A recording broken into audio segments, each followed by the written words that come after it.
রামনারায়ণ রাম। আমি সর্বপ্রথম ঠাকুর শ্রী শ্রী বালক ব্রহ্মচারী মহারাজের চরণে জানাই আমার শতকোটি প্রণাম এবং আপনাদের সকলকে জানাই বৈদিক অভিনন্দন। রামনারায়ণ রাম। এই বলে আমি আজকের তত্ত্ব ও আলোচনা শুরু করছি। অভিনব কলমের গাছ সম্বন্ধে আলোচনা করব। এর আগের অনেকগুলি ভিডিওতেই আমি অভিনব কলমের গাছ সম্বন্ধে আলোচনা করেছিলাম। আপনারা যদি সেই ভিডিওগুলি না দেখে থাকেন তবে আমার চ্যানেলে গিয়ে সেই ভিডিওগুলি দেখে আসতে পারেন এবং প্রতিদিন নতুন নতুন ভিডিওর আপডেট পেতে আমার চ্যানেলটিকে সাবস্ক্রাইব করে রাখবেন। স্বামী অখণ্ডানন্দ ভারতীর মতো পাণ্ডিত্য খুব কম ব্যক্তির মধ্যেই ছিল।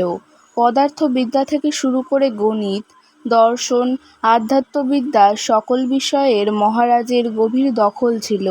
কিন্তু সব কিছু ছাপিয়ে স্বামীজি মহারাজের যে বৈশিষ্ট্য সবচেয়ে নজর কেড়েছিল সেটা হলো প্রাণের ঠাকুরের প্রতি স্বামীজি মহারাজের গভীর ভক্তি ও সমর্পণ। বিশ্বেশ্বর শিবকে প্রাণের ঠাকুরের মাঝে খুঁজে পেয়ে স্বামীজি মহারাজ প্রাণের ঠাকুরকেই শিব জ্ঞানে আমৃত্যু পুজো করে গেছেন। উনি প্রথম প্রাণের ঠাকুরের দর্শন পান 2014 সালে। অমরনাথ ধাম যাওয়ার পথে সম্ভবত পহলগাঁও, চন্দন ও রাঢ়ির মাঝামাঝি কোনো এক জায়গায় স্বামীজি মহারাজ শিবের স্বপ্নাদেশ পেয়ে অমরনাথের উদ্দেশ্যে যাত্রা করেছিলেন। পথে প্রাণের ঠাকুরকে দেখে আর অমরনাথ পর্যন্ত যাননি। স্বামী অখণ্ডানন্দ ভারতী ছিলেন দক্ষিণ ভারতের মানুষ। একবার নিজে অসুস্থ শরীর নিয়ে ডাক্তার অ্যাপয়েন্টমেন্ট ক্যান্সেল করেন ও সবার বারণ অমান্য করে শুধু প্রাণের ঠাকুরকে দেখবেন বলে এলাহাবাদ স্টেশনে এসে প্রাণের ঠাকুরের কামরায় গিয়ে প্রাণের ঠাকুরের শ্রীচরণ ধরে কান্নাকাটি শুরু করলেন। কামরার উপস্থিত সবাই দেখল একজন সৌম্য চেহারার বৃদ্ধ সন্ন্যাসী, যার থেকে বয়সে অনেক, নবীন প্যান্ট টি শার্ট পরিহিত এক ব্যক্তির চরণ ধরে কাঁদছেন। সিস্টার সন্ন্যাসিনী বরাহমা কুমারী একবার তার অপূর্ব অভিজ্ঞতার কথা বর্ণনা করেছিলেন। বলেছিলেন, পাহাড়ের কোথাও আপন মনে ঘুরছি, হঠাৎ করেই প্রিয়তম অবলোকিতেশ্বরের কথা মনে পড়ল। উনি আমাকে একবার বলেছিলেন, প্রকৃত ভক্ত শুধুমাত্র ডাকবার জন্যই তাকে ডেকে যায়। তার ডাক ঈশ্বর শুনছেন কি শুনছেন না সেদিকে সে ভ্রূক্ষেপ করে না। প্রকৃত ভক্তের ঈশ্বর ছাড়া কেউ নেই, কিছু নেই, কোনো রকম প্রত্যাশা ছাড়াই সে ডেকে চলে। জাগতিক অভাব অভিযোগের জন্য যে কান্না তার অনেক ওপরে এক অনিবার্য স্বাভাবিক এই কান্না। কথাগুলো মনে পড়ার সাথে সাথে খুব কান্না পাচ্ছিল, কেঁদে চলেছি। হঠাৎ ব্যাগের মধ্যে আলো জ্বলে উঠল। আমার মোবাইল ফোনে কিছু একটা এসেছে, বের করে দেখলাম প্রাণের ঠাকুরের মেসেজ। ঠান্ডা লাগবে, ভেতরে যাও, তোমার জন্য আমার অনেক অনেক আদর ও ভালোবাসা রইল। মনে পড়ে সিস্টার কানকানা গুহ ঠাকুরানার কথা, যিনি একবার বেলেঘাটা ফুলবাগানের কাছে এক বাড়িতে গেছিলেন যখন করোনার খুব প্রকট ছিল, যেখানে প্রাণের ঠাকুরকে দেখবেন বলে বেশ কিছু গেরুয়াধারী মহারাজরা এসেছিলেন।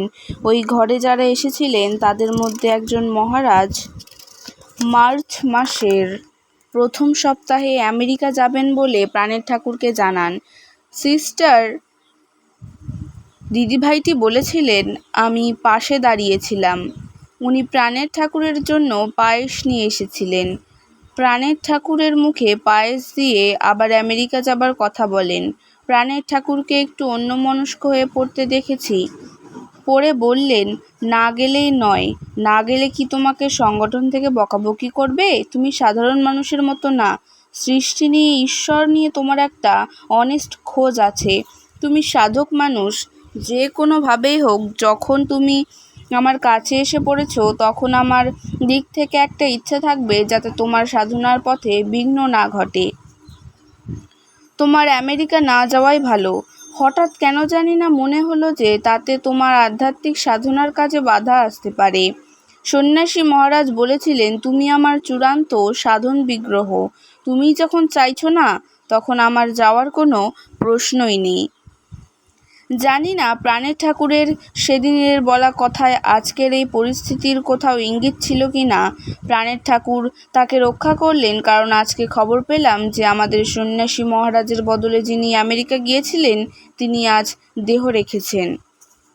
একবার সন্ন্যাসী মহলে বিশিষ্ট সম্মানীয় সৎ স্বরূপানন্দজির কাছ থেকে একটা বিশেষ ঘটনা আমরা জানতে পেরেছিলাম।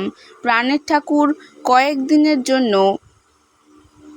ঋষিকেশ থেকে উখিমঠে এসেছেন, সাথে বরদা প্রাণাজিও ছিলেন। ভীষণ শীত, হঠাৎ কোথা থেকে এক জটাজুট সন্ন্যাসী হাজির। প্রাণের ঠাকুর তখন ধ্যানস্থ। উনি এসে প্রাণের ঠাকুরকে সাষ্টাঙ্গে প্রণাম করলেন আর কাঁদতে শুরু করলেন। তিনি ভুটান তিব্বত সীমান্তের বাইমাকোয়ালিন নামে এক দুর্গম জায়গা থেকে এসেছেন। সেখানকার শিব গৌরী গুহায় তপস্যা করেন। আজকের তত্ত্ব ও আলোচনা আমি এখানেই শেষ করছি। দেখা হচ্ছে পরের ভিডিওতে। ভালো থাকবেন, সুস্থ থাকবেন। রাম নারায়ণ রাম।